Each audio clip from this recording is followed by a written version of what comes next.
मेरे पति रोहित एक बहुत ही अच्छे इंसान थे और वह अपनी जिम्मेदारी बहुत अच्छे तरीके से संभालते थे, मगर कभी भी मुझ पर पूरा भरोसा नहीं करते थे और इसी बात पर मैं उनसे चिढ़ती थी। एक दिन की बात है, मैं सफाई करते करते रोहित की अलमारी तक आई। एक कागज नीचे गिरा हुआ था, उसे उठाकर मैं फाइलों में लगाने लगी तो रोहित यूं ही चौंक पड़े, जैसे मुझसे कुछ छुपाना चाह रहे हों। फौरन उठकर बिजली की सी फुर्ती से फाइल उसमें से छीन ली और अलमारी के अंदर रखकर ताला लगा दिया। मैंने कहा, क्या हुआ? रोहित बोला, रोशनी, जानती हो कि ऑफिस का काम है। मैंने गुस्से में कहा, मगर ऐसी भी क्या राजदारी जो आप मुझसे छुपा रहे हैं? रोहित भी गुस्से से बोला, खबरदार, जो आइंदा तुमने मेरी अलमारी या किसी भी सामान की तलाशी लेने की कोशिश की। मैं क्यों तलाशी लूंगी? मैंने चढ़कर कहा, अगर लूंगी भी तो उसमें बुराई भी क्या है?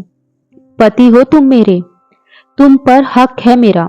मैंने कहा तो वह चिल्ला उठे और कहा, आइंदा मेरी अलमारी तक आने की कोशिश भी मत करना, वरना। ये बात कहते कहते रुक गई। वरना क्या? क्या कर लोगे तुम?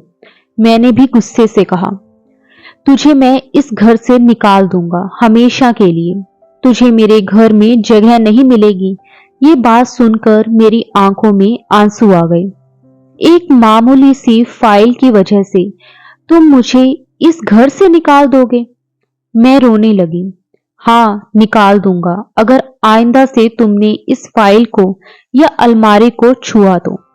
मैंने भी कह दिया कि ठीक है, मैं ऐसे इंसान के साथ एक दिन भी नहीं रह सकती जो एक छोटी सी बात पर जिंदगी से निकाल दे। मैंने कहा और कमरे से चली गई। रो रो कर मेरा बुरा हाल हो गया। मगर मजाल है जो रोहित मेरे पास आया हो, मुझे मनाने की कोशिश की हो या मुझे रोका हो। वह अपने कमरे में बैठा अपने काम में बिजी हो रहा था। मैं रोती हुई अपने पापा के घर जाने की सोच रही थी। थोड़ी देर के बाद मैं रोहित खाना खाने बाहर आया तो मैं उसके साथ खाने की मेज पर नहीं बैठी, अपना सामान पैक करने लगी। मैंने सोचा कि रोहित मुझे कुछ कह दे, माफी मांगकर मुझे रोक ले, मगर उसने तो जैसे दिल पर पत्थर रख लिया था। मैंने सामान पैक किया और रोहित मुझे चुप होकर देखता रहा। फिर मैंने अपना अटैची बाहर निकाला। रोहित खाना खाने के बाद फोन पर बिजी हो गया था। मैं भी अब जिद के रास्ते पर कदम रख चुकी थी। पीछे हटना मुमकिन नहीं था। मैं गाड़ी में बैठी और मैं अपने माँ बाप के घर चली गई। मैंने किसी को कुछ नहीं बताया। दरवाजा मेरी मम्मी ने खोला। वह मेरी सुर्ख आंखें देखकर समझ गई थी कि मेरे साथ कुछ समस्या हुई है, नहीं तो रोहित से कोई बात हो गई है। मम्मी मेरे पीछे पीछे आई और पूछने लगी, रोहित तो ठीक है? मैं ही पागल हूं, अपनी औकात से बढ़कर उनसे प्यार की उम्मीद लगा बैठी थी। मैंने कहा तो मेरी मम्मी भी परेशान हो गई। शाम को पापा आए तो मैंने उनको भी ये बात बता दी कि मेरी बात सुनकर पापा को गुस्सा आया। कहने लगे, इसकी हिम्मत कैसे हुई वो तुम्हें ऐसी बात कहे। मैं कल ही उससे बात करूंगा। अगर वह नहीं माना तो मैं दोबारा उस घर में तुमको नहीं भेजूंगा। हमें ऐसे आदमी की कोई जरूरत नहीं है जिसका कोई भरोसा ही ना हो। पापा की बात तो सही थी, लेकिन इतनी लंबी रिलेशनशिप के बाद अपने पति को छोड़ना मेरे लिए बहुत मुश्किल था। शाम हुई तो मेरे पति का फोन आ गया। वह मुझसे माफी मांग रहे थे। बोले, मुझसे बहुत बड़ी गलती हो गई। गुस्से में मैंने ऐसे कह दिया, अब ऐसा नहीं करूंगा, एक बार माफ कर दो। उनकी मिन्नत पर मैंने उनका यकीन कर लिया। मैं समझ रही थी कि रोहित मुझे लेने आएंगे, मगर उन्होंने एक और ही काम कर दिया। बोले, मुझे बिजनेस के सिलसिले में जाना होगा। वैसे भी तुम अकेली होगी, उससे अच्छा है कि तुम अपने माँ बाप के घर ही रहो। मैं तुम्हें 1 महीने के बाद लेने आऊंगा। रोहित के मुंह से ये बात सुनकर मुझे कुछ शक होने लगा। आखिर ऐसी क्या बात थी? मुझे तो लगने लगा कि रोहित ने जानबूझकर मुझे घर से जाने के लिए मजबूर किया, वरना कोई भी आदमी इतनी मामूली सी बात पर अपनी औरत को इतनी बड़ी बात नहीं कहता। अगले दिन उनका दोबारा फोन आया। बोले, तुम्हारे माँ बाप के घर में कोई काम वाली नहीं है? मैं ऐसे करता हूं, अपने ऑफिस से एक लड़की को भिजवा देता हूं। शादी से पहले यही काम किया करती थी। अब शादी हो गई, इसलिए मैंने उसे काम से हटा दिया था। मगर मैं समझता हूं कि तुम्हें अगर काम वाले की जरूरत है जो तुम्हारा ख्याल रख सके। आखिर फूल को तो ख्याल की जरूरत होती है ना। जब उन्होंने ऐसी बात की तो मेरा दिल बाग बाग हो गया। मुझे लगने लगा जैसे मुझसे खुशकिस्मत औरत इस दुनिया में कोई नहीं होगी। अगले दिन ही उन्होंने एक काम वाली को बकायदा मेरे माँ बाप के घर भिजवा दिया। हमारे घर में कोई काम वाली नहीं थी। मेरे मम्मी पापा के घर ज्यादा खुशहाली तो नहीं थी कि हम किसी काम वाली का बंदोबस्त करते। बड़ी मुश्किल से घर का इंतजाम चल रहा था। खैर, मैं बता रही थी कि उस दिन शाम को एक औरत जिसका नाम कोमल था हमारे घर आ गई। उसकी उम्र 23 साल से ज्यादा नहीं होगी। यह बड़ी पढ़ी लिखी और खूबसूरत लड़की थी। उसने आते ही घर का सारा काम संभाल लिया। मगर मुझे उसके आने से कोई खास खुशी नहीं हुई, क्योंकि उसी वक्त मेरा भाई पंकज बीमार हो गया। उसको बुखार ने घेर लिया। वे कंबल ओढ़कर लेट गया। हम सब उसके इर्द गिर्द बैठे थे, क्योंकि वही माँ बाप की आंखों का तारा था। मगर वह पढ़ाई में बहुत कमजोर था। पंकज 10th क्लास में भी 4 साल लगा चुका था, जिसकी वजह से उसे नौकरी नहीं मिल रही थी। मगर फिर भी मेरे माँ बाप की उम्मीद भी उसी से लगी थी। लेकिन एक दिन पूरा बुखार में बीत गया पंकज का। बुखार नहीं उतरा। हम सब परेशान थे कि क्या करें। मम्मी उसे ठंडी पट्टियां लगाती रही। उसका बुखार तो उतर गया था, लेकिन फिर भी वह बिस्तर से नहीं उठ पाया। खाना पीना भी वही खाता और अपने कमरे को ज्यादातर बंद रखता। फिर ऐसे में कोमल ने हमारी बहुत मदद की। वह घर पर खाना बनाती और सफाई करती। मगर मैंने देखा कि कोमल की भाई पंकज से नहीं बनती थी। वह मेरे भाई से उखड़ी उखड़ी सी रहती थी। भाई भी उससे अपने कमरे की सफाई नहीं करवाता था। काफी दिन से वह परेशान और बीमार लेटा था। कमरे की हालत बहुत खराब हो गई थी। मैंने कोमल को अपने साथ लिया और भाई के कमरे में आ गई। भैया, एक तो तुम बीमार हो, तुम्हारे कमरे में इस तरह गंदगी फैली हुई है। इंसान की तबीयत यूं ही खराब हो जाएगी। तुम अपने कमरे की सफाई क्यों नहीं करवा लेते? कोमल तो कह रही है कि तुमने इसे अपने कमरे में आने की इजाजत नहीं दी। मेरी बात पर उसने हाँ में सिर हिला दिया। हाँ, कोमल ने सही कहा है। मैंने ही उसे मना किया था अपने कमरे में आने के लिए। मैं अपनी सफाई खुद कर लूंगा। तुम लोग जाओ यहां से, भाई ने अपना कंबल ठीक करते हुए कहा। तुम लोग यहां से जाओ। मैं अपने भाई को इतने दिनों से एक ही जगह देखकर बहुत परेशानी में थी, मगर मैं कुछ कर नहीं पा रही थी। कोमल काफी देर वहां बैठी रही और इधर आजू बाजू देखती रही। ऐसा लग रहा था जैसे कोमल कोई जरूरी बात मालूम करने आई हो, मगर वह अपने मुंह से कुछ कह नहीं पा रही थी। उसकी नजरें किसी जासूस की तरह इधर उधर घूमते दिखाई दे रही थी। लेकिन मैंने कोमल से कह दिया कि तुम रहने दो, मैं अपने भाई के कमरे की खुद ही सफाई कर लूंगी। भाई ने भी जल्दी जल्दी मुझे और कोमल को कमरे से निकाला और खुद उठकर दरवाजा बंद कर लिया। मैं मम्मी के पास आकर बैठ गई। मम्मी, आखिर बात क्या है? पंकज अपने कमरे को हर वक्त बंद क्यों रखता है? किसी से बात नहीं करता, उसे कोई परेशानी है क्या? मेरी बात पर मम्मी सोच में पड़ गई। मुझे लगता है मेरे बेटे पर किसी ने जादू करवाया है। मैं किसी बाबा के पास जाऊंगी, वह जरूर कोई ना कोई रास्ता बताएंगे। मम्मी ने कहा कि वह कल मुझे साथ लेकर बाबा के पास जाएंगे। उसी वक्त मेरे पति का फोन आ गया। मेरा हाल चाल पूछने लगे तो मैंने उन्हें बताया कि भाई की हरकतें अजीब हो गई हैं। हर वक्त कंबल में ही लेटा रहता है, कोई बात नहीं करता, अक्सर दिन को और रात कोई वक्त बाहर रहता है। घर आता है तो हम सबसे बात नहीं करता। मैंने रोहित को अपनी माँ वाली बात भी बता दी कि मेरे भाई के लिए वह किसी बाबा के पास जाएंगी, क्योंकि उनको लगता है कि भाई पर किसी ने काला जादू करवाया है। जभी तो वह चारपाई को होकर रह गया है। मेरी बात से मेरे पति ने भी कहा था कि यह ठीक बात होगी, उसको ले जाओ कहीं दिखाओ, लेकिन वह ऐसी बातों पर यकीन नहीं रखते थे। कहने लगे तुम परेशान ना हो, मैं अपने एक जानने वाले बाबा को तुम्हारे घर भिजवा दूंगा, तुम्हारे भाई का सही से चेक कर लेंगे, वह ताबीज वगैरह भी देंगे, उससे तुम्हारा भाई तंदुरुस्त हो जाएगा। उनके पास ऐसे पहले कई केस आए हैं जिनमें भूत प्रेत इंसानों को तंग कर रहे थे। देख लेना बाबा जी का इलाज ऐसा होगा कि तुम्हारे भाई में कोई बीमारी बाकी नहीं रहेगी।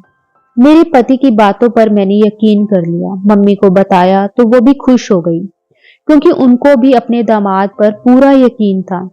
शाम को हमारे घर के दरवाजे पर किसी के आने की आहट हुई। दरवाजा खोला तो सामने एक नौजवान खड़ा था। जी आप कौन? मैंने पूछा। मेरा नाम विश्वनाथ बाबा जी है, मुझे आपके पति ने भेजा है, आपके भाई पंकज का इलाज करने आया हूँ। उसे देखकर मुझे बहुत हैरानी हुई कि इतना कम उम्र का लड़का मेरे भाई का इलाज क्या करेगा। वह तो खुद मेरे भाई की उम्र का था, फिर उसके चेहरे पर दाढ़ी भी नहीं थी। खैर, रोहित ने कुछ सोचकर ही भेजा होगा। यही सोचकर मैं उस लड़के को घर के अंदर ले आई। मम्मी को बताया कि यह भैया का इलाज करने आया है। मम्मी उस लड़के को भैया के कमरे में ले गई। विश्वनाथ बाबा जी भैया के पास बैठकर उनकी नब्ज चेक करने लगे और फिर एक झटके से उन्होंने भाई के ऊपर से कंबल खींच लिया, जैसे बिजली सी तेजी से। भैया ने वापस से कंबल फिर से अपने ऊपर लपेट लिया और गुस्से से बोला, तुम मेरा इलाज करने आए हो या मेरी जासूसी? ये बात सुनकर विश्वनाथ बाबा जी को गुस्सा आ गया। मम्मी जी, उसके कंबल में ताबीज है, जब तक कंबल नहीं हटाएगा तब तक आपका बेटा सही नहीं होगा। विश्वनाथ बाबा जी ने कहा तो मेरे भाई का रंग बिल्कुल पीला पड़ गया। ऐसी कोई बात नहीं है मम्मी, ये बाबा झूठ बोल रहा है, मेरे कंबल में ऐसी कोई चीज नहीं है, और फिर होती तो मैं आपको खुद बता देता। मेरे भाई ने कहा तो बेटा तू उनको तसल्ली के लिए कंबल हटा कर दिखा देना, बाबा तुझे उसी हिसाब से ताबीज बना देंगे। मम्मी ने भैया को समझाया, मम्मी मैं जहर खाकर मर जाऊंगा मगर अपना कंबल नहीं हटाऊंगा। खैर, भैया को इसी तरह छोड़कर विश्वनाथ बाबा जी चले गए। जाते जाते कहने लगे कि आपके भाई का इलाज सिर्फ रोहित के पास है। हम उस बात पर हैरान थे कि आखिर मेरे पति के पास ऐसा कौन सा इलाज है जिसका किसी को कुछ पता ही नहीं। शाम को रोहित ने फोन खुद ही किया। बोले, क्या तुम्हारे भाई ने उस बाबा जी की बात नहीं मानी? बाबा बता रहे थे कि तुम्हारा भाई काफी बदतमीजी कर रहा था, इसलिए उसका इलाज नहीं हो सकता। रोहित, मेरे भाई की बीमारी कुछ समझ नहीं आ रही है, क्या करें? उसके इलाज की काफी कोशिश कर चुके हैं, लेकिन सभी नाकाम हैं। मैं बहुत परेशान हुई तो उन्होंने मुझे तसल्ली दी, तुम फिक्र नहीं करो रोशनी, मैं शाम को तुम्हारे घर आ रहा हूं, तुम्हें भी लेने आऊंगा और साथ ही तुम्हारे भाई का इलाज भी करूंगा। रोहित ने बड़ी प्यार से मुझसे कहा। मैं चुप होकर शाम तक इंतजार करने लगी। रोहित घर आए तो उनके आने से पहले ही मेरा भाई घर से चला गया। जाते जाते उसने अपना कंबल जो अक्सर वो ओढ़े रखता था अलमारी में रख दिया और फिर बाहर से ताला लगा दिया, और चाबी कहाँ रखता था ये मुझे पता था, मगर ये बात उसको मालूम नहीं थी। उसके बाहर जाने के बाद मेरे पति भी घर आ गए और उन्होंने पंकज का पूछा तो मैंने बता दिया कि वह अपने किसी काम से गया है। बोले, तुमने बताया था कि वह अक्सर कंबल रखता है और उसने बाबा को भी कंबल हटाने नहीं दिया। देखो, सारी समस्या का जड़ वही कंबल है।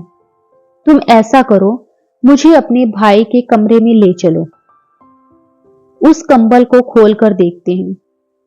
जरूर उसमें ऐसी कोई चीज होगी जिसने तुम्हारे भाई को बीमार कर दिया। रोहित की बात तो बिल्कुल ठीक थी।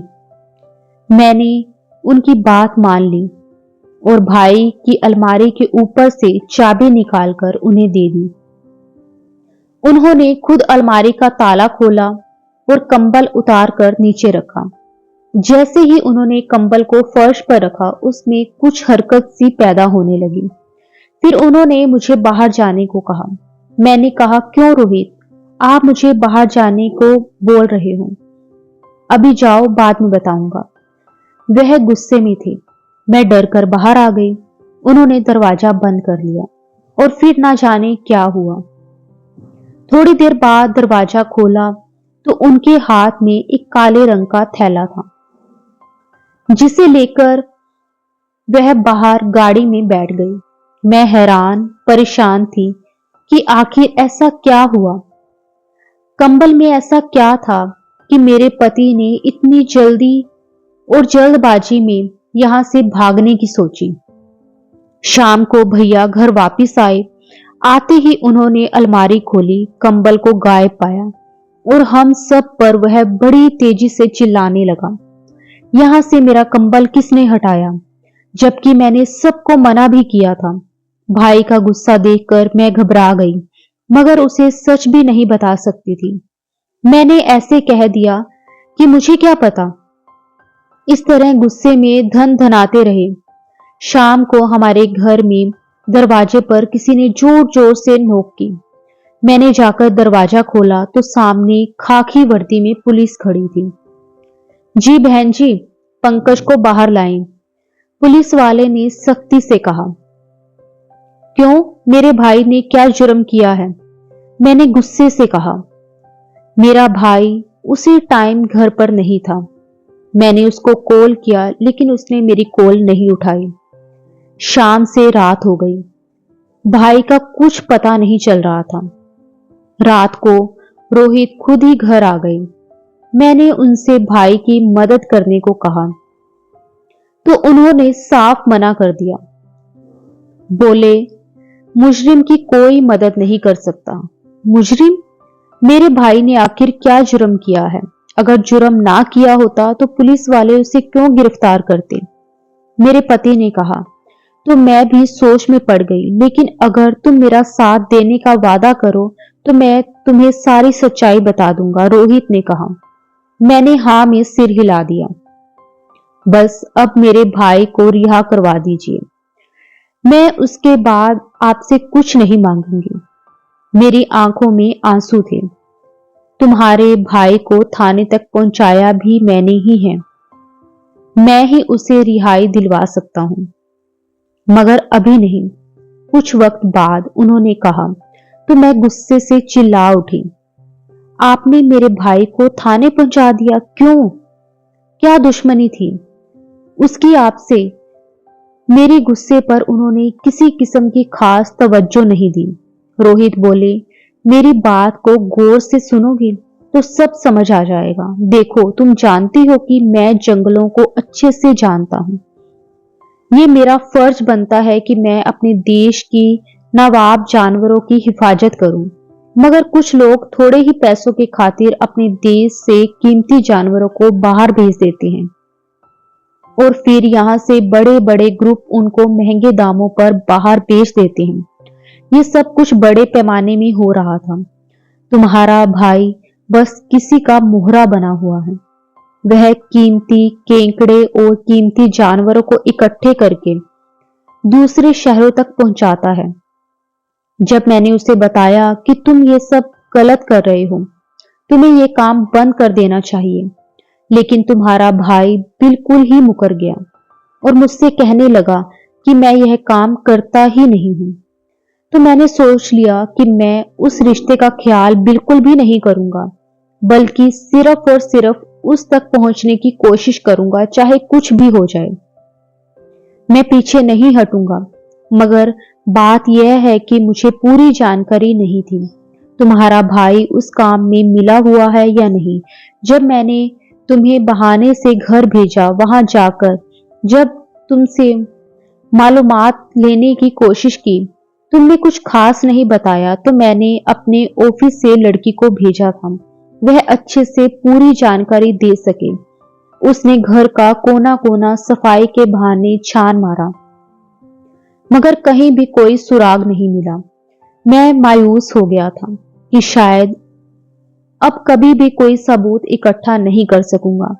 मामला नाजुक था, इसलिए मैंने जल्दबाजी नहीं की। फिर भगवान ने ऐसी मदद की।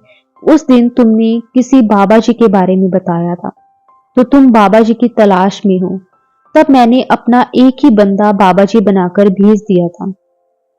उसने जाकर अंदाजा लगाया कि तुम्हारा भाई जानवरों यानी कछुओं और केकड़ों को हर वक्त अपने पास रखता है। वह भी काफी चालाक था। तुम वहां गई तो उसे शक हो गया कि शायद तुम उसकी जासूसी करने आई हो, इसलिए तुम पर भी यकीन नहीं करता था, क्योंकि तुम एक अफसर की बीवी थी। मगर तुम अपने भाई से बहुत प्यार करती थी, या तो उस बात को सही तरीके से मुझ तक पहुंचा नहीं पा रही थी, इसलिए मैंने अपने दोस्त को बाबा जी बनाकर आपके घर भेज दिया था और उसने मुझे बिल्कुल सही जानकारी दी। तब मैं उस दिन जब अचानक से कंबल हटाया था, तो उसके बिस्तर में केकड़ा और कछुआ दोनों ही थे और मैं उनको फोटो खींचकर ले गया था। और मैंने इसीलिए पंकज को गिरफ्तार नहीं किया कि तुम लोगों को बुरा लगेगा, इसलिए मैंने दूसरे ऑफिसर को उसको गिरफ्तार करने के लिए भेजा था। रोहित की बातें सुनकर मैं बहुत ही ज्यादा डर गई। मुझे बिल्कुल भी समझ नहीं आ रहा था कि फिर रोहित ने मुझे समझाया कि तुम्हारे भाई ने गैर कानूनी काम किया है, इसलिए उसे एक बार तो जेल जाना ही पड़ेगा। लेकिन मैं तुमसे वादा करता हूं कि मैं उसे ज्यादा टाइम तक जेल में नहीं रहने दूंगा। घर पर पुलिस आने की खबर मेरे भाई तक भी पहुंच गई थी, इसलिए वह बहुत डर चुका था। रात को जब मेरा भाई घर वापस आ गया, तो हम सब ने उसे समझाया कि पंकज, तुम बहुत ही गलत काम कर रहे हो, तुम्हें ये काम नहीं करना चाहिए।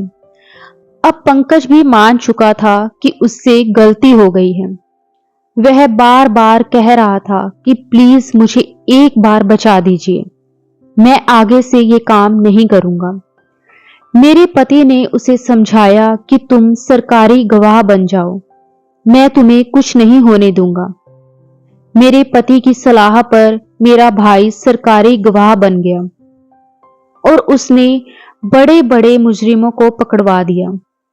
पुलिस की मदद करने के कारण मेरे भाई को सिर्फ 1 महीने की सजा हुई और वह अब अपनी सजा पूरी करके बाहर आ चुका है और अपने जीवन को खुशी खुशी जी रहा है।